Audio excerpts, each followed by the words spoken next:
Welcome to the Natural Health Podcast, where we bring awareness of sustainable health in a business hustle space. Natural Health Podcast is perfect for the high-performing, business-minded individuals who want to work with their biochemistry to achieve success and optimal health. It's Friday, which means it's time for friends sharing facts about health, business, and overall success. In today's episode, we talk to Angela Romero. Angela is an Ayurvedic practitioner and holistic health coach. She is your average mum with 1,000,001 tasks in a day. Through Ayurveda, she has been able to find the calm in the chaos and go from overwhelmed to overjoyed. Angela has invested over 1,700 hours of learning and 250 hours of clinicians to become certified as an Ayurvedic practitioner through Southern California University of Health Science. Angela's mission is to help all mums suffering daily overwhelm, stress, excess weight, and fatigue to enjoy a superior life by incorporating easy, doable, ancient holistic practices into your daily life. What Angela absolutely loves doing is reading, learning, hiking, and absolutely anything to do with water. A fun, interesting fact about her is that she actually had a miracle baby who will be 3 in July. Despite all warnings and requests by the doctors to terminate, she chose life for her. And she's a healthy and happy little girl running around in their home with 2 teen boys, herself and her husband. What her message there is to always listen to your heart and body over others' opinions of what they think should be done. Welcome to the Natural Health Podcast, Angela. Thank you so much. I'm so blessed to be here. Wow, miracle baby. That's absolutely amazing. When I read that, I got goosebumps all over my body and I was like, this is absolutely beautiful. Yeah, it is definitely amazing to listen to your own self and to go with that intuition within yourself versus what others external sources are telling you or recommending for you. So it's very powerful, actually. Yeah, it's absolutely beautiful. And she's turning 3 soon. Yes. Yeah, she'll be 3 in July. And she's definitely ruling this house, running the house for sure. She was made to rule you guys around, wasn't she? She's definitely chose us, and she's well beyond her years. She speaks so well, and yeah. It's so beautiful. We always get these people, these things that come into our life that teach us so many more lessons than any book could ever. Yeah, that is so true. It's so true. And patience too. It's very different because again, I was a 16-year-old and a 13-year-old, and to add in a new, do it all over again at a different stage of your life. It's definitely different. And I'm a different person than I was when I raised my boys as well. So patience is a lot different. Wow, there you go. Well done. That's absolutely amazing. Look, I wanted the audience, before we get into today's topic, which is absolutely exciting, I wanted the audience to get to know you a little bit more. And I wanted to find out what have been the key turning points in your journey to where you are today. Well, I had always wanted to help others. I'd always been drawn to the holistic health practices, and schooling just seemed far too out of reach for me and something that just wasn't practical. And I woke up one day and I remember thinking, what is happening? What am I? I'm not helping anybody. And not only am I not helping anybody, I'm overwhelmed. I'm stressed. I was overweight. I was dealing with anxiety, and it was just a lot was going on in my life. And so I was frustrated.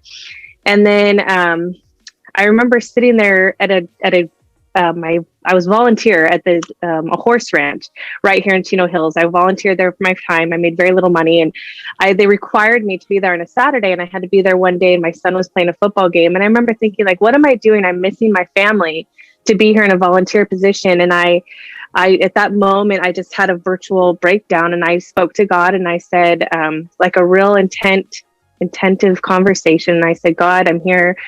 What do you want from me? I'll follow any path you have chosen for me. I'll just keep my eye out for the signs. I'm not going to try to do what I want to do. I just will be a servant of whatever you have laid out for my path for me. And I swear from that moment on, it's been a roller coaster. That was in 2016, about 10 minutes after I had my conversation. The computer's always listening to you.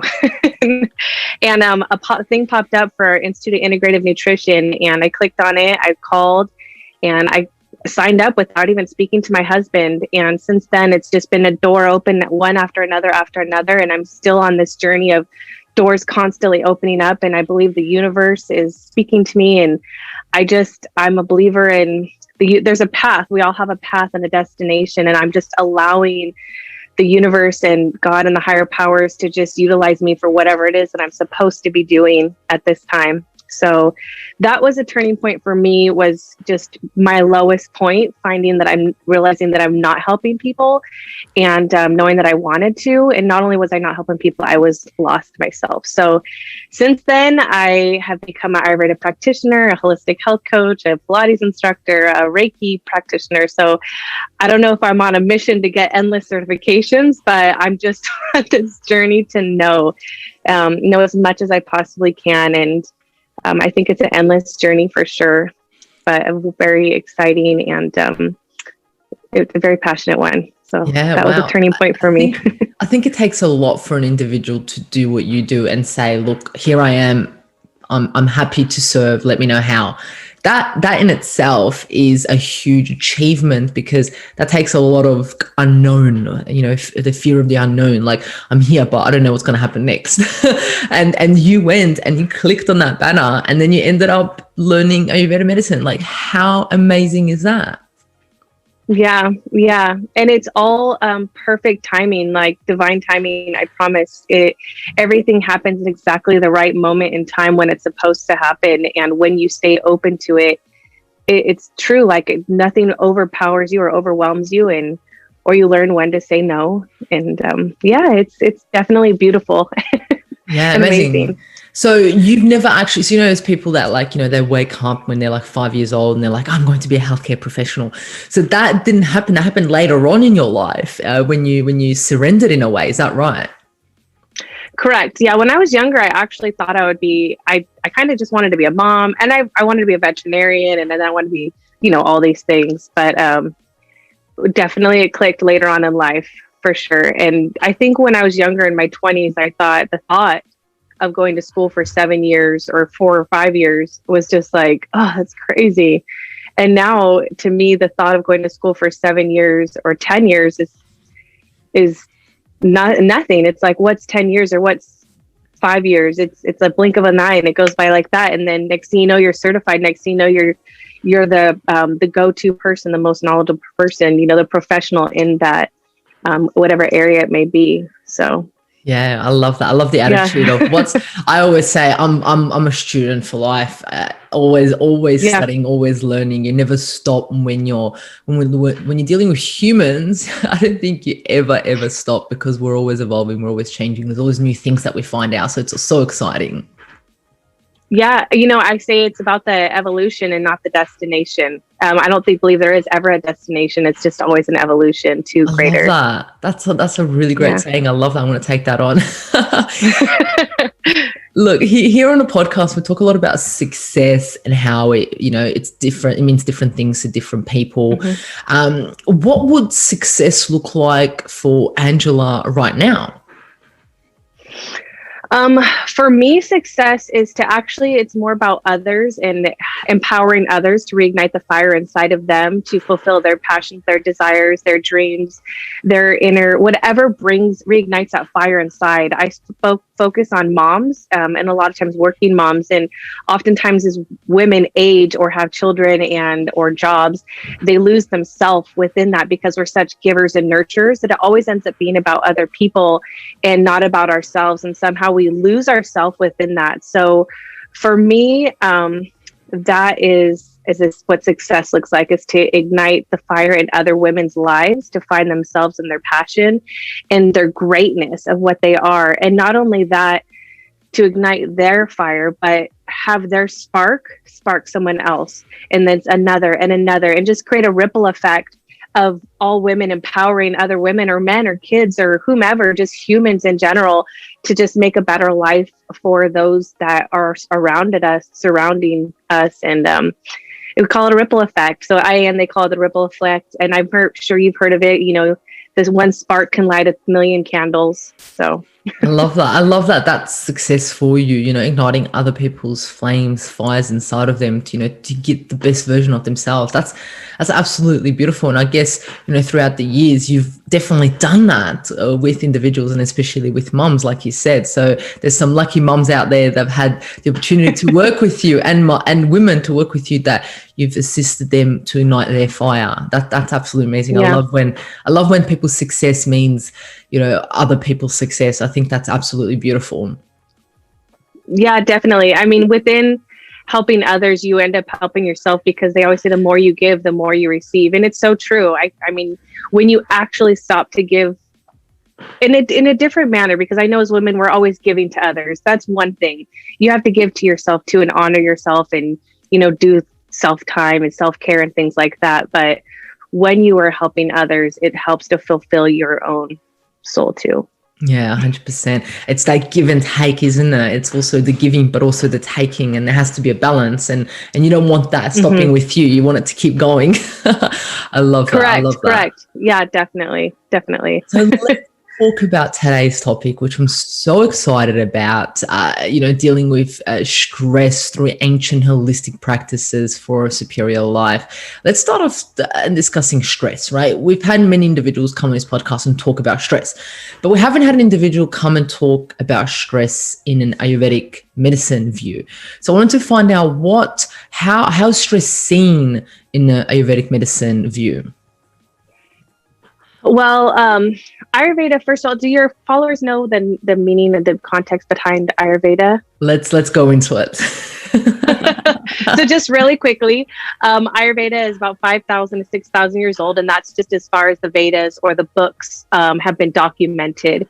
And Ayurveda is comprised of two words, Ayur, which means life, and Veda, which means knowledge or science. So it breaks down to the science or knowledge of life.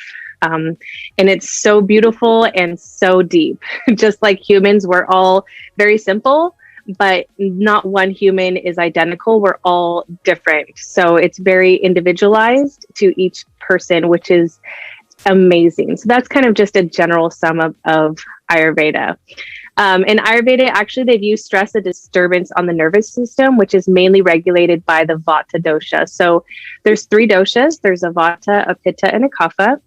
Vata is mostly like space and air. So the Vata person would be very distracted, or they'd suffer from anxiety or overwhelm. And the Pitta person is governed by fire and water, but mostly a fire person. So they can get very irritated and agitated and be slightly aggressive, short-tempered. And the Kapha person is governed mostly by earth. So they're very grounded, but they're also very meh, like they don't care as much. So they can be have a tendency to not stress, a tendency to depression, or be reclusive, or kind of go within themselves and take in everybody else's stress and things, but never let it out. So it's governed by the Vata dosha, which is the dosha of movement. The other doshas don't move without the Vata dosha. So, and further, Ayurveda realizes that stress is the root cause of several diseases. Stress is closely related to the three vital energies or doshas in our body, the Vata, Pitta, and Kapha. The amount of negative stress depends on the proper balance of these doshas. To maintain good health and positive amounts of stress, it's important to fine-tune these doshas to be perfect balance. Moreover, every person has one of these dominant doshas in them that defines their personality. So these doshas are key to understanding the triggers behind your stress and adopt the right stress management skills to fight them. So it's kind of just a little bit summed up. Yeah, wow. So I love how you gave us a little bit of a background of Ayurveda, because a lot of people don't really understand. I mean, most people think about Ayurveda, they think of Indian medicine, right? Mm-hmm. So did you say that there was books that they were written and this was written, is this what the Ayurveda is?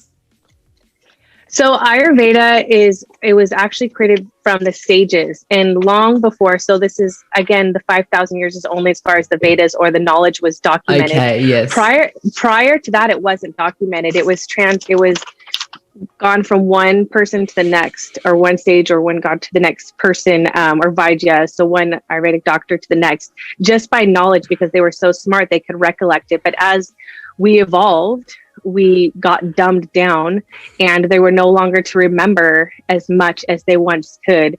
And so that's when they had to finally start writing things down. So that's where that came from.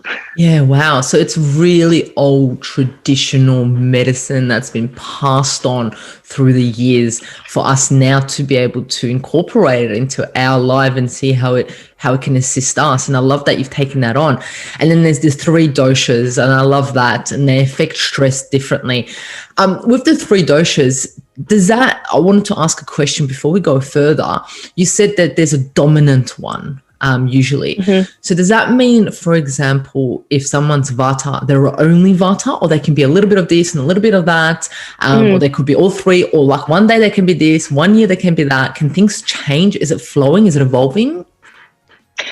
Okay, so definitely at the very moment a human becomes a zygote, so the moment they've been created in the mother's womb, as I, when the energy between the father and the mother, whether it's Pitta or Kapha or Vata, whatever that energy is, creates your prakriti. That's your constitution. Your constitution is whether you're more Pitta or Vata or Kapha. So that's what you are for your entire life. Now, when you're born with your prakriti. As we age and as life happens, and as we get influenced by other people, or they try to govern us and say, do this, don't do that, and they train us to the way, the expectations of what the world is now, we start to change, and we develop what's called a vrikriti, and that's an imbalanced state. So if my natural state is a Vata, then, and I become imbalanced with Pitta, then I can start to feel like acid reflux or heartburn, or get really pissed off at somebody. So every single person has all 3 doshas within us, but one is more dominant than the other. And as you age to become an imbalanced state, an opposite one that wouldn't be your natural one becomes an imbalance. Like many women become Kapha imbalanced, like through thyroid issues or overweight or hormonal issues, things like that. So that's one of the, or men are more prone to Pitta issues, where they get the heartburn or the IBS or the acid reflux, and they're always like, wow, that's such a good explanation. I love that explanation, because there is a lot of confusion out there in regards to, the doshas, like you mentioned. But I love that you explained it to being back in the womb, like that's the predestined one for you. And then if things go out of balance, you can kind of see it similar to genes. That's your genes, and then lifestyle affects it, and that's where the lifestyle affects the pittas, the doshas also, which is that's so interesting. And then you've even gone further and matched the doshas to other health issues, which is so interesting. Yeah, it's all very simple and complex at the same time. Yeah. Well, looking at it, with the issues that you said, the health issues, I wanted to know, is there a certain dosha that is more prone to stress, or the effects of stress that impact them a lot more? Right. So all doshas are actually prone to stress, and then it can affect each one differently. There's one dosha in particular that causes havoc and the most stress on the body, and that is definitely the Vata dosha. So Vata dosha is known as the king of all doshas and the king of movement. So it moves everything. Without it, the other doshas, Pitta and Kapha, they just don't move. They stay stagnant. So Vata has natural qualities such as being cold, light, subtle, and erratic, and is easily disturbed by too much sensory stimulation, too much food, too much time pressure, and too much to do and no structure. So essentially just doing anything at will. They need to have like more structure and kind of a set routine. Yeah, so that's kind of what happens there. It's so interesting that, you said that it's easily disturbed by sensory stimulation and things like that, and we all know that when someone is overly stressed out, anything just irritates them. When there's a little bit more noise, when there's a little bit more of that, they just get kind of irritated. So you said that all doshas are affected by stress, but it affects them differently. And then the Vata dosha, it affects it, I guess, more in more depth. Is that right? Yeah, well, because the Vata is the king of movement. So if your food, for example, if you intaking your food and it goes down and the Vata isn't working properly, or your digestion isn't working properly, things can come back up. So Vata isn't going in the proper direction, which should be downward direction. So the Vata is disturbing it to bring it back up, because Pitta is stagnant in the stomach and it's causing an eruption. So, or the Kapha, for example, it's getting a backup in your intestines, or even in your liver, which is causing the Vata. So without Vata, it definitely goes up. But each dosha does get affected differently and has different qualities. So like, I don't know if you wanted me to go into it, but like stress in a Vata person, it comes out in anxiety. They can experience heart palpitations and overwhelm. A Vata dominant person undergoes stress and feels to blame. Like, I shouldn't have done this, or why did I do that? So that's a Vata person. Stress in a Pitta dominant person comes out as irritation. They get frustrated and agitated and angered. They might find themselves yelling or saying things that they normally wouldn't at somebody. And then a Kapha person, under stress, they normally regress and become reclusive, like I said before. So they'll most likely go into a funk or depression. And the Kapha dominant person is likely to express their feelings. They don't express their feelings under stress. And so they just be quiet and take in whatever tongue lashing is coming at them. And they often just may feel emotionless or unmotivated to do anything at all. So that's kind of what the three of them are. Yeah, I love your explanation of how stress would impact those three different doshas. And I can imagine the audience being like, ooh, that one's me, or that one's me, you know, they can definitely relate to one more than the other, I guess. But I guess the question I would have is, would they have to go see a practitioner like yourself to determine their dominant Vata or their imbalanced Vata? How would someone actually figure that out? Well, we, as practitioners, there's a couple of things that people can do out there right now. You can take a dosha quiz. I have it on my website, or you can just Google a dosha quiz. You can go to Banyan. There's lots of locations where you can get a dosha quiz from to tell you what your most dominant is. And then based off of how you feel, you can kind of like see. Or when you go to a practitioner, we do a couple different things. We look at the tongue, and the tongue is like a dictionary to the person. It tells so much. And we also do a pulse reading, and not like a Western or a regular classic pulse reading.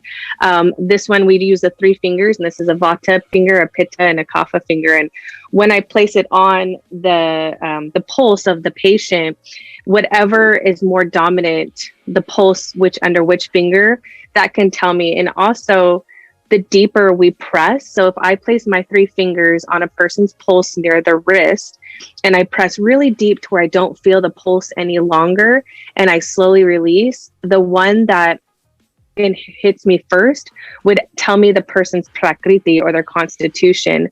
And that also tells me how deep the imbalanced dosha is. I know it's kind of deep right now, but it can tell me exactly almost where the imbalance is happening within the person based off of the thickness or the thinness of the pulse and where it's located. It's so incredible. I love that. I have had an individual do that before, not an Ayurvedic individual, but another healthcare professional. And it's interesting, they do the same thing with the 3 fingers, and they check and they're like, oh, yep, this one's slipping, that one's down. I'm like, what does that all mean? Like, so it's interesting that you were explaining it, and I love that. And it's definitely an ancient art form. You don't have to attach a machine. You don't have to do this blood test. You don't have to do that. You look at the individual, you look at their face, you'll be able to see, okay, mainly, this is from my understanding, most doshas have these characteristics, or that characteristics, or their tongue's like this, or, you know, their pulse is like this. So I love that you can go to a practitioner like that, and without having to do any tests like that, they just look at you, do the pulse, and they're like, yep, this is what's up. Yeah, definitely. And we also can tell what's dosha is out of balance based off of what specifically they're telling us is happening to them. Like, I had a client recently, and she's experiencing a lot of constipation. So constipation would tell me that her Vata is extremely out of balance because she's very dried out. So she needs to nourish more with Kapha foods or more nurturing, warm foods. So maybe less chips, less popcorn, things like that. So it's based off of what they tell me also, in addition to the pulse and things. That's how a practitioner could tell. Yeah, that's amazing. And I'm going to definitely put a link under the show notes to your website too, for people if they want to check their own doshas, which I think people might find interesting. after listening Awesome. after listening to this podcast too, they'll be like, I wonder how I deal with stress if that's how my dosha is. Yeah. And, it's the more that people know about their dosha and about like Ayurveda, it is the science of life after all, the more they can not only understand themselves, but understand others. And when someone's acting out, or when someone goes into a deep funk, or when they're experiencing anxiety, they can understand and be there for that person in a different way and support them differently than they would normally. Yeah, and you can emphasize in a way too and be like, okay, this is how you deal with these situations. Just because I deal with them this way doesn't mean you're going to deal with them too. Right. And imagine what this could do for kids if kids only knew about this. I don't specialize in kids, but man, maybe I should.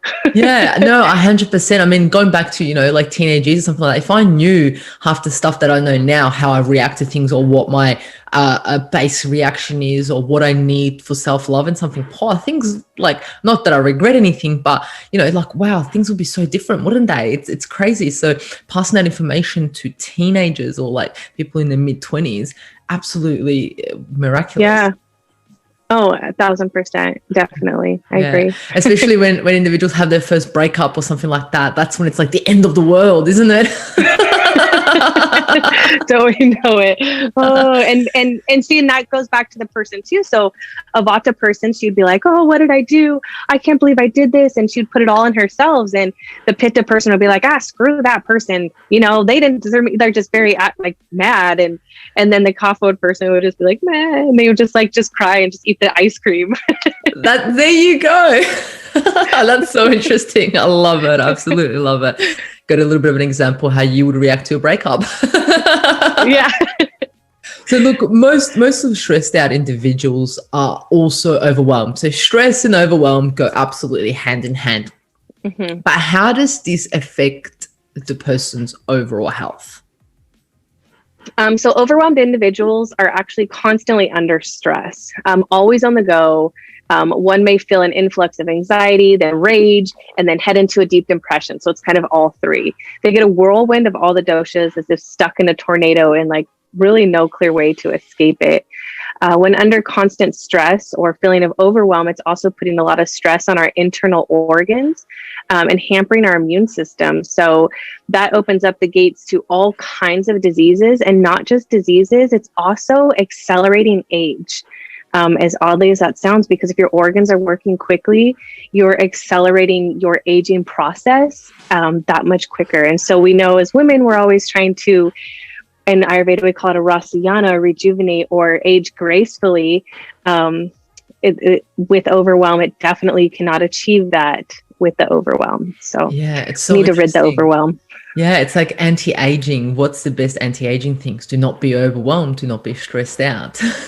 Yes. Yeah. Just zen it out. Yeah. Just go in the mountain somewhere, zen it out, exclude yourself. Yeah. But we know we can't do that. So yeah, exactly. We can't. It's interesting that you said that when people are overwhelmed, yes, they are stressed too. Okay. But that it actually increases all of our organs.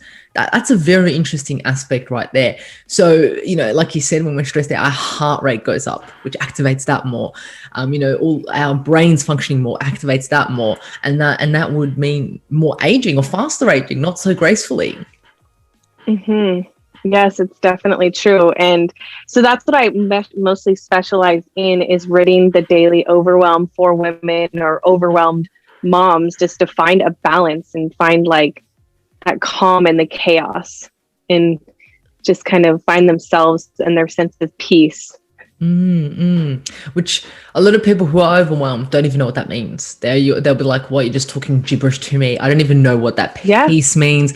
I don't even remember the last time I had peace." And you can link this too with people, even moms who have a business, or people who have a business and are just running it, and they're just in their head and just working.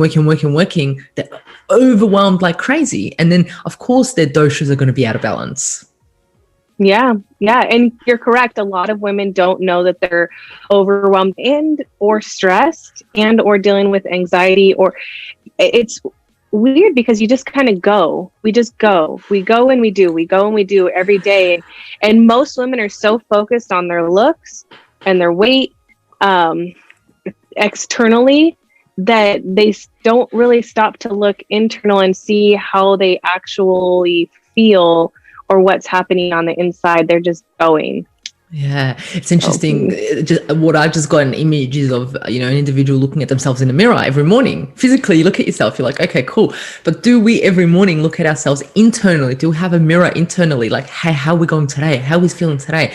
How's the inside going? That's such a great point. Imagine that. You've got the physical mirror, but then you also need the spiritual, the inside mirror. Yes, exactly. If only we could actually have that and to see what's really happening inside. But I think that's when meditation comes into play a lot, when you really go in tune with what's happening in your body and really starting to pay attention to what is going on with your body. I mean, I'll tell you honestly, truthfully, when I started the Ayurveda journey, other than like dealing very overwhelmed life myself and, the external things, I didn't realize it how much I actually had going on. And now I'm like, every little thing, I'm like, oh, I can't be doing that. Or, like every little thing I notice how it affects me. Whereas before I'd be like, I don't feel good after food. And I just kind of go about my day. And now it's like, oh, what did I have? Okay, I'm not going to have that next time. You just slightly start to pay attention to things a little bit more. Yeah, it's so interesting because when you're so overwhelmed, when you've got so many things on, you don't even think you have time for yourself to think, oh, what did I do? How did I think? What did I eat? It's kind of like, oh, I don't deserve that time. Something or someone else deserves that time, isn't it? It's always running around in our heads like that. Yeah, running around the chicken with the head cut off. That's how I felt. Yeah, always going and running. Yeah, and there's so many people that can relate to that. They can relate to that, and they can be like, "You want me to look at inside of myself? You want me to meditate? I don't even have time to breathe." And those are the words that come out of so many people. So you may, Haley, you want me to do this? You want me to do that? I don't even have time to even wake up. I don't even have energy to sip on my coffee, which I know is going to wake me up. That is so true, because women, they're like, how am I supposed to find time to fit this in? Because in Ayurveda, we have a dinacharya, which is a daily routine.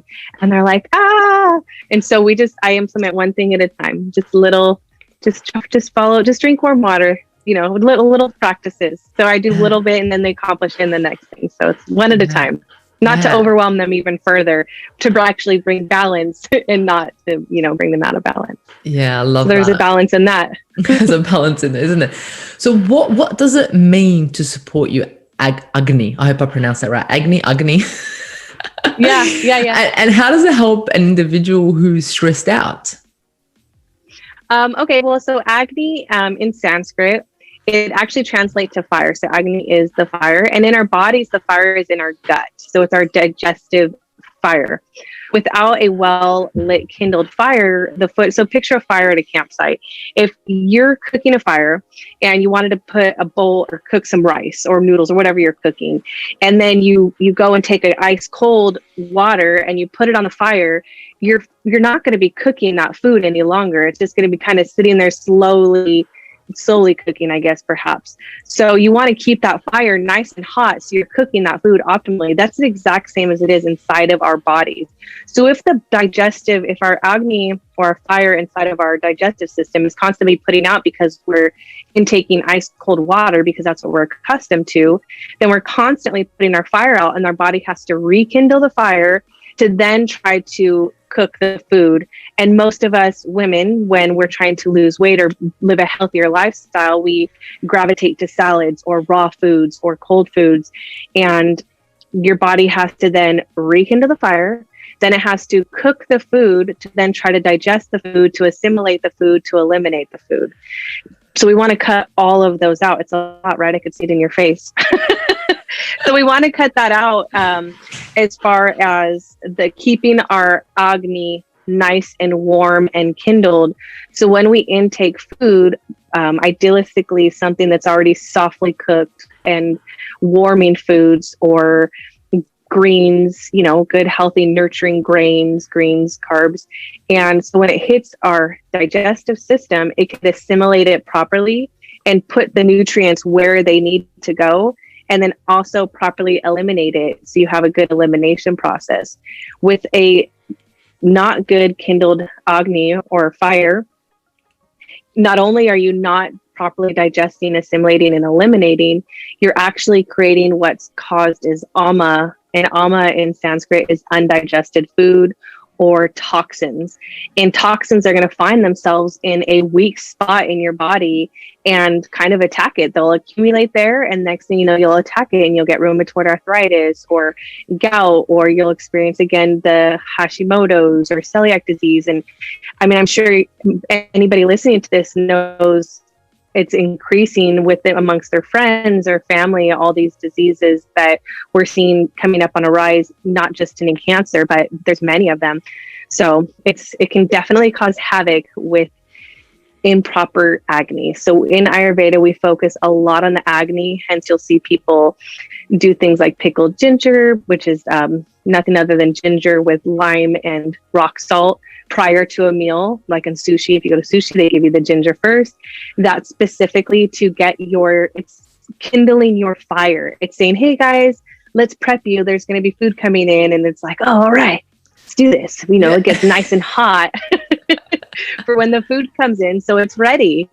And then we just sip a little bit of water to keep it going. So I love that explanation of the fire that you said, and especially cooking it over the fire, the cooking the rice and all that. I love that, because we don't really give much attention to our digestion, our what has to happen. We just think, oh, we're just putting this stuff in and it should do the job. I got nothing else to do with it. No. You have so much to do with it at the start of you putting the food in your mouth.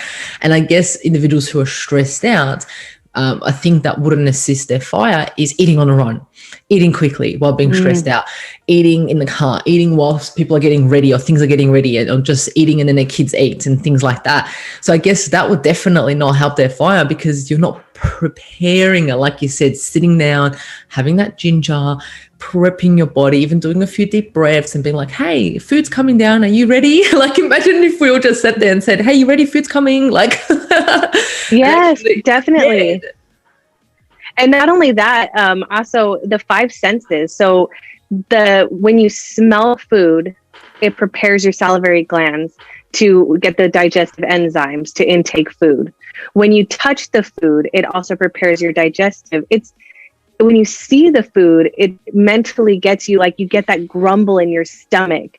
So it all has a part to do with it. It's, and that's why a lot of times you'll see people eating with their hands versus with a fork and a knife, because there's a reason behind it. It just gives that little extra connection. And then in addition, you're right, not watching TV or not reading or doing other things, looking at the food and saying thanks to the food and intaking it yourself. And even further, when you cook food yourself, or when a family member or somebody cooks the food, the love that goes into the food, you're intaking that love and compassion, versus when you go out to eat and somebody who knows they could be really pitta and grumpy and mad, and they killed this grumpy cow and, however he had an awful death, and then you're intaking it thinking no big deal, and then you're grumpy and aggravated the next day. Well, that is definitely directly associated to what you just consumed.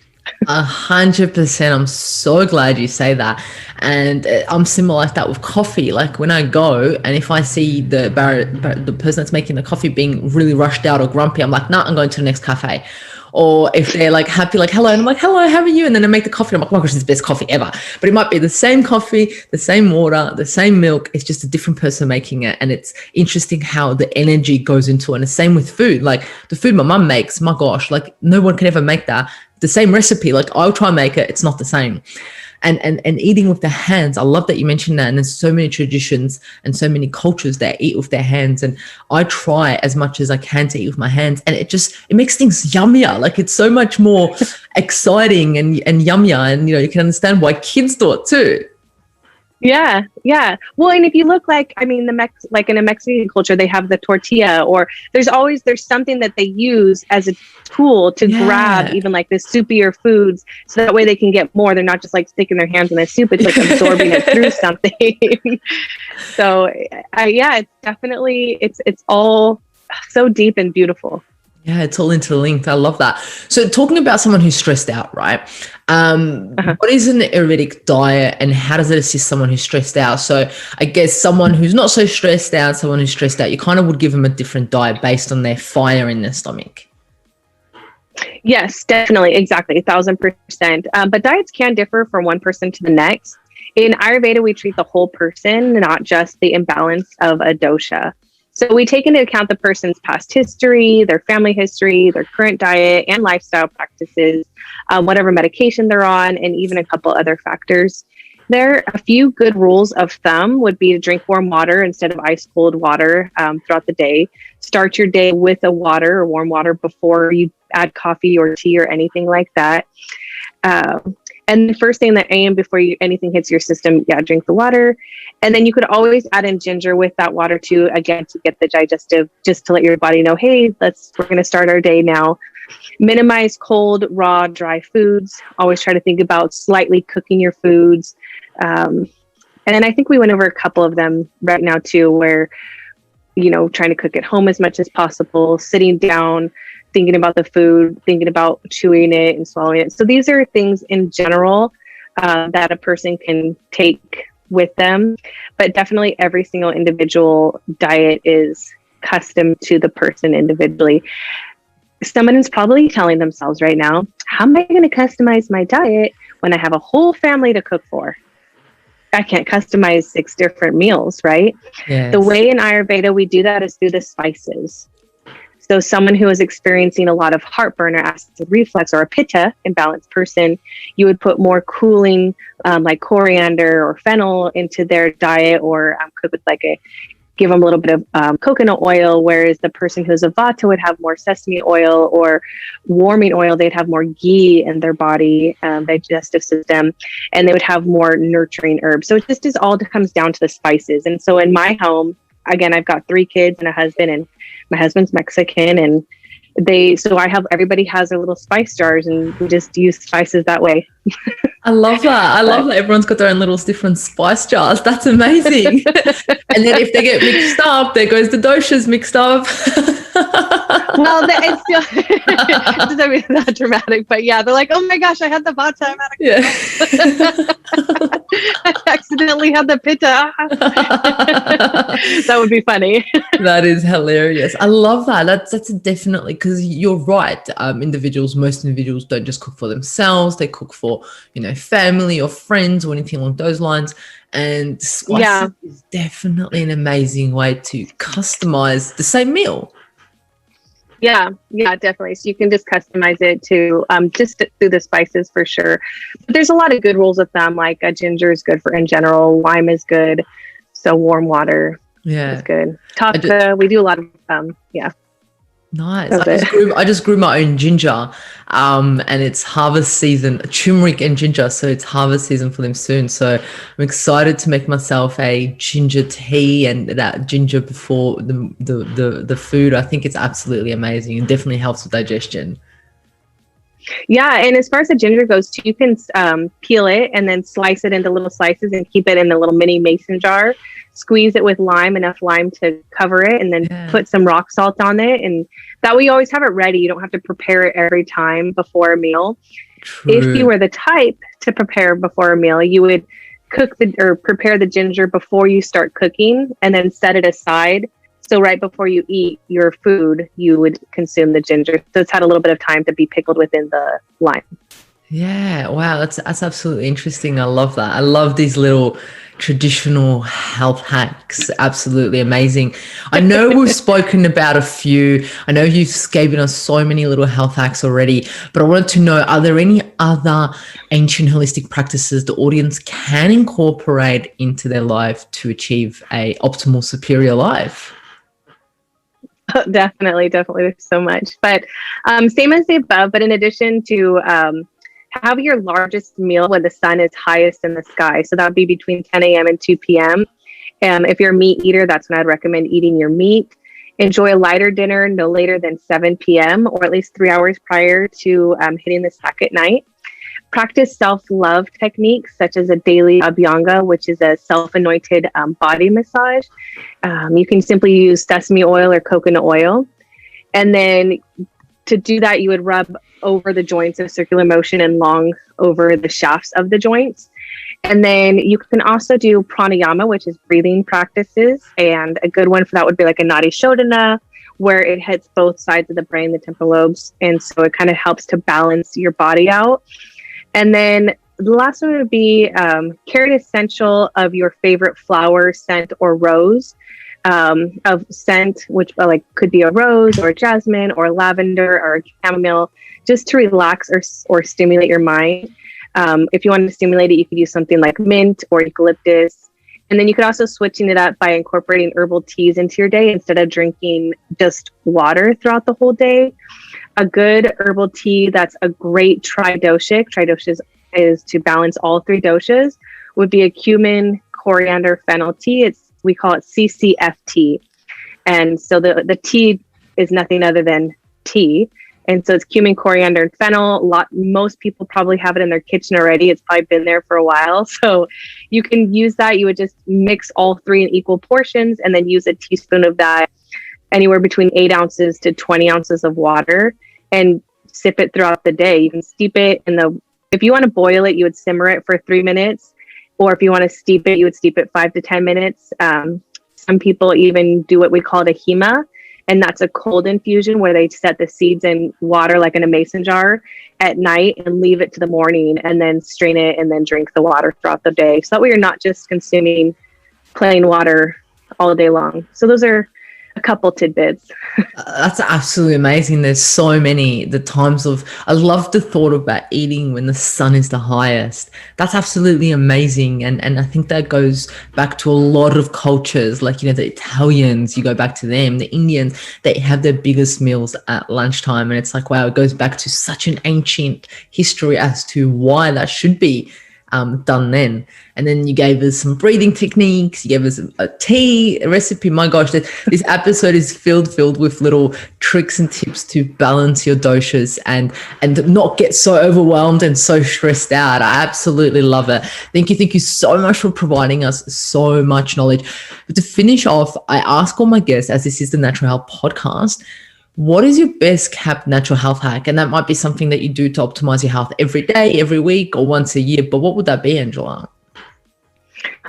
Well, what I can recommend most is just keep on going, finding whatever routines, foods, and patterns that work for you personally, specifically.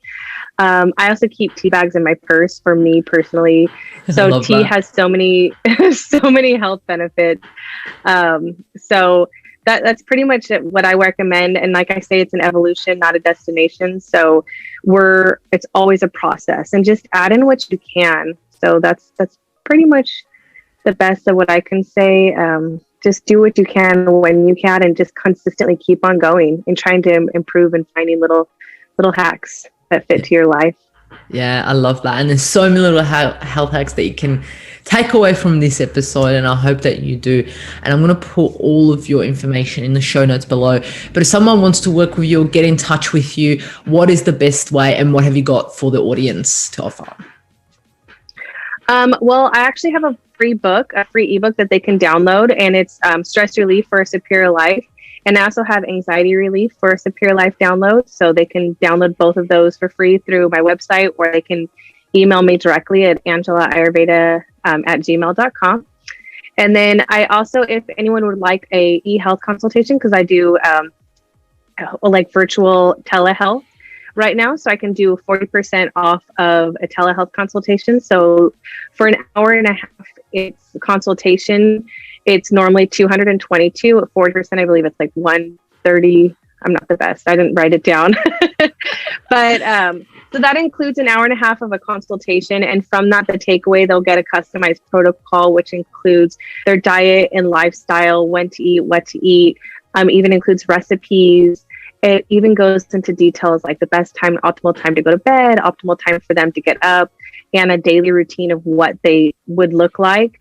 But more importantly than that, it gives them key focal points to do, like easy, doable daily action tasks, to not be overwhelmed by the whole protocol, to just implement one at a time and slowly, consistently doing them. Because a protocol can be overwhelming. It includes yoga for the person. It includes essential oils that are beneficial for them, vitamins that are beneficial for them, and nutrients and smells and just a lot. So somebody can get, by looking at it, like, oh my gosh, this is a lot. But I definitely recommend, and I coach my clients through to take it slow and just keep it there. Like, just put it aside and look at it when you have time. Look at it when you feel, when it's called to you to add in something, to not look at it and say, okay, I've got to do this all right now. It doesn't have to be all right now or nothing.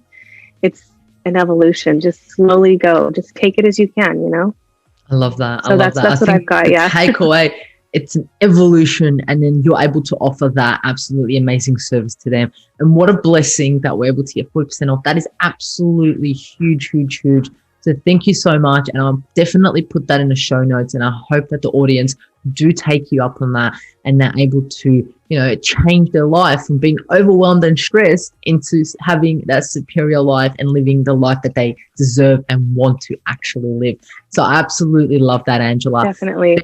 Thank you so much for joining us on the Natural Health Podcast. I really, really appreciate it. Thank you so much as well. I wanted to throw it in. I forgot there's a code. It's called Natural Health. So that way I know it's just where so that way they can honor the 40%. So they'll use the Natural Health at checkout. But I also offer free 15-minute telehealth consultations. So if someone's interested and they're like, oh, I really would like to see what she says, but they'll, maybe, who knows? I do offer free 15 minutes just to give them a little insight and see if maybe it's something for them, or they're not sure if it's for them. But I'm very blessed. Thank you, and honored to have been on this podcast, and it's awesome. So I love it. I look forward to actually doing this again. Awesome. Thank you so much. And I'll definitely put that code in there, Natural Health, in the show notes, so they'll be able to use it up, and hopefully they jump on that 15-minute phone call with you. But thank you so much. Thank you so much for dedicating your time. And remember, the missing link between failure and success is your health.